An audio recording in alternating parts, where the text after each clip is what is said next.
Hey, this is Brady from Max XP for RPGs. Probably the podcast you're listening to right now. Hey, have you thought about making your own podcast? Well, easiest place to do it is on Anchor.fm. Anchor is super handy. Makes it easy to put your podcast on every single place you can download podcasts. Easy to monetize and all that white noise. So check it out. Pretty good stuff. Hello. Welcome to Max XP for RPGs. I need to stop spacing that out so much, but I think it's fun. If you haven't watched episode 1, or segment 1, whatever you want to call it, I don't really care. It's only 15 minutes long, and I'm literally recording this about 10-15 minutes after. It turns out I had a little bit of extra time. So I thought, you know what, might as well. So, pardon me, I'm out of breath. I have to walk up 3 flights of stairs every time I go into my house. And it never gets easier, especially with a bum knee. So, still playing Star Wars Knights of the Old Republic. Haven't made any progress because, once again, we're recording this literally 10 minutes after episode 1, so, yep, still doing that. But on today's segment, I wanted to talk about how to effectively introduce a villain. And the reason is because nowadays I feel like in movies and in TV shows, and there's just, villains have kind of got the short end of the stick now. And I'm not sure why. So, the villains that I know of, they're just not interesting anymore, and it's because they're just not, they aren't introduced very well, and they're not effective villains. It's like they get one punched by the hero, and it's over. I'm like, that doesn't make an enticing villain. That kind of makes a pansy, if anything. So, first, how do you introduce a villain? And second, how do you make a good villain? First, for introduction, there's a number of ways I think it can be done, and it can be done very well.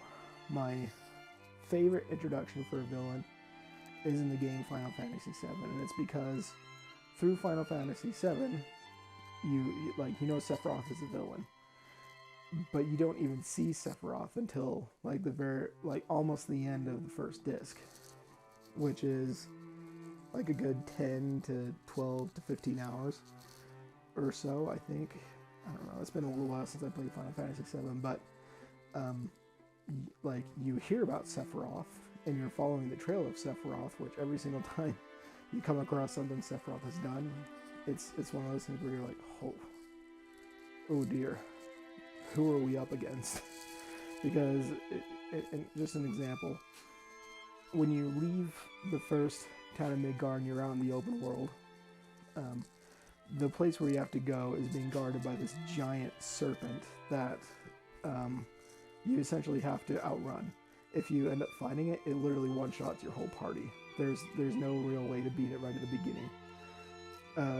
But once you can get past it and you go into the cave that it's guarding, and you go to the other side of the cave, there's another one of those serpents that has literally been impaled on a tree. The corpse is still hanging from the tree, and the rest of it is just kind of dangling down. There's blood everywhere, and you know that the last person that went through here was Sephiroth. And it's like, oh. So this thing one-shot all of us, and this guy literally impaled it on a tree. What are we up against? And, there's other events that occur that are kind of like, who is Sephiroth? What is this guy? Obviously, we're dealing with somebody that's remarkably powerful. And that was one of my favorite villain introductions, was of Sephiroth, because he just, when you're literally chasing him, It feels like you're literally walking to your death. Because there's just no, it just doesn't seem like there's any way you're going to be able to fight this guy effectively. Now another good, actually great example is Darth Vader. And this is an example everybody uses for introducing a good villain. Darth Vader, as soon as he walks in, is like a full head taller than everyone else in the room. He's dark, he's mysterious, he's he's imposing, and when you hear that deep voice as he's holding somebody up with one arm, and then just kind of tosses the guy like a rag doll after literally breaking his neck. That was just like, oh, I remember just thinking to myself when I was a kid, like, that's terrifying. And, you know, the air of mystery, I think, is what's a good, like, the best way to introduce a villain. You don't know what you're up against, but also the idea that the villain is kind of the pinnacle of strength, of you know, they're imposing, they're strong, they're powerful, there's something about them that, like, even if they're like in Sephiroth's case, he was supposed to be a very attractive man, there's something about them that's just off, and it's that sense of uneasiness that I think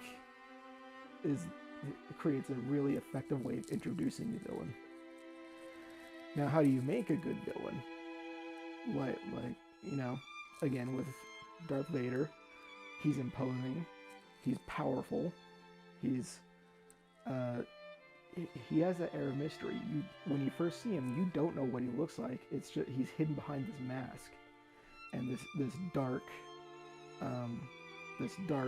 suit and a cape. So there's this air of majesty but mystery that comes with Darth Vader.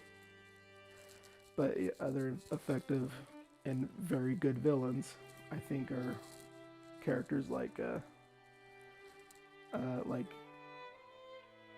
sorry, I didn't come into this prepared at all.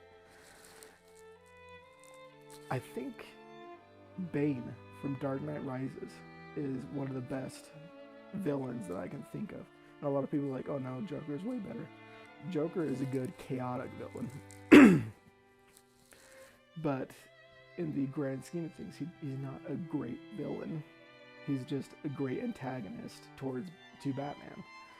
Bane is a great villain because not only is Bane large and imposing, he's mysterious and he's incredibly smart. To the point, he figured out exactly who Batman was without ever even meeting Bruce Wayne. It was just like he knew exactly who he was dealing with, and that took Batman off guard when they started, you know, going hand to hand. So not only is Bane physically imposing, he starts off a fight by disorienting his opponent with, you know, playing the psychological game. So Batman started his fight with Bane, like his actual hand-to-hand fight with Bane, at a disadvantage. But the entire movie is a fight with Bane because all of Bane's tactics go off perfectly. His entire plan went off perfectly because he thought of everything. The one thing that he didn't think of was Batman at first, but going into a city where the person that's the city's hero, the city sees him as a villain, played into essentially played into Bane's favor. It was exactly what he needed in order to accomplish his goals, which he ended up doing. The issue with Bane is that he went out like a pansy, and it was the most anticlimactic ending to a great villain that I have ever seen. But there's still that he's imposing. There's the air of mystery because you don't know who he is. You don't know where he came from. He just sort of showed up. He's intelligent, He's powerful. All the things that make a great villain, a compelling villain, and I guess the biggest factor is that Darth Vader, Bane, Sephiroth, among many other villains, they are a legitimate obstacle that the hero has to overcome. And they are such an imposing obstacle that it takes everything the hero has in order to overcome them. And for Luke Skywalker, like Vader and the Emperor had to disable, essentially had to almost make Luke turn to the dark side and throw everything he had at Darth Vader in order to beat him. And still Luke remained good and still believed that he could return his father to the good, to the light side. In terms of Sephiroth, again, you had to throw everything at him at the very end. Like, everything you had, everything you learned, you have to throw everything in order to beat him. And in terms of Bane, once again, Batman had to play the game in which he played the psychological game. He threw Bane off by, Bane wasn't expecting him to come back. And when Batman finally comes back, sorry, spoiler alert, when Batman finally comes back to Gotham after Bane, again, spoiler alerts here, after Bane broke him, Bane was not expecting to see Batman again. So right there, Batman has the advantage. He's destabilized the opponent. And even though Bane is fighting ferociously and still winning in a hand-to-hand fight with Batman, Batman is now attacking the mask where Bane, that's literally keeping Bane alive. And by popping the little things out where, Bane's trying to guard the mask, but Batman's popping little things out that are making it harder and harder for Bane to fight because he's getting more and more distracted. Batman ends up winning the fight because he one, threw his opponent off, and two, attacked his opponent's weakness, but he had to throw everything he had at Bane in order to beat him. And even then, he had to make the ultimate sacrifice, at least you'd think. Sorry, I'm not going to spoil the end. But he had to make, I'm going to say the ultimate sacrifice, but it's not what you think. If you haven't seen Dark Knight Rises. In order to overcome Bane's overall plan. And, there's another couple little interesting little plot twist, I guess you would call it, little plot twists that happen along the way. But overall, Bane made such a good villain in a movie because he was so hard to overcome. Same thing with Sephiroth in a video game, Darth Vader in a movie, and I would even throw Ganondorf from the Legend of Zelda series, because, well, specifically Ocarina of Time, because Ganondorf, when he starts out imposing, powerful, mysterious. Because you don't know a lot about him when you first see him. All you know is he's the king of thieves. And then he literally overthrows an entire government. He follows who he suspects is going to lead him to what he wants, and ends up getting exactly what he wants to a degree. He overthrows an entire country, and Ganondorf is like a huge obstacle to overcome. And when you fight him in the end, it's not that difficult of a fight, but the fact of what he's been able to do makes him a very compelling villain as well. And there's hundreds, if not thousands, of others very compelling villains. Those are just the ones that I want to highlight here. Excuse me, my voice cracked a little bit. Those are just the ones that I want to highlight here. So, how do you introduce a villain? I think having an air of mystery, and showing how imposing the villain is right from the get-go. And in the way of Sephiroth.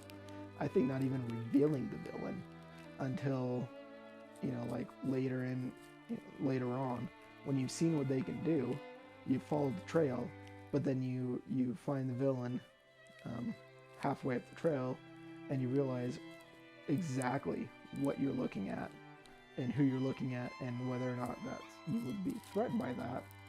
But you look behind you and you're like, you did that. Oh, jeez.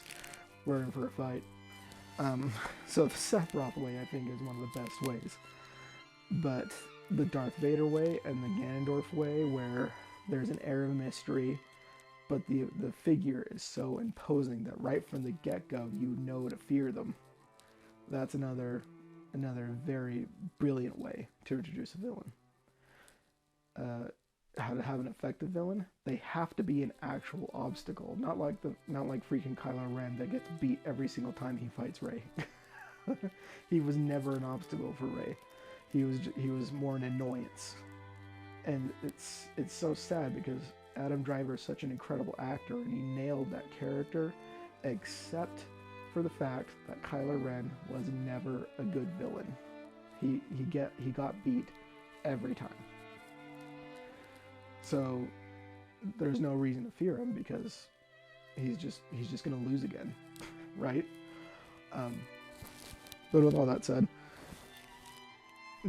to have a good villain, you need an actual obstacle. Yeah, that's all I have for today. Hope you enjoyed, and we'll see you next time.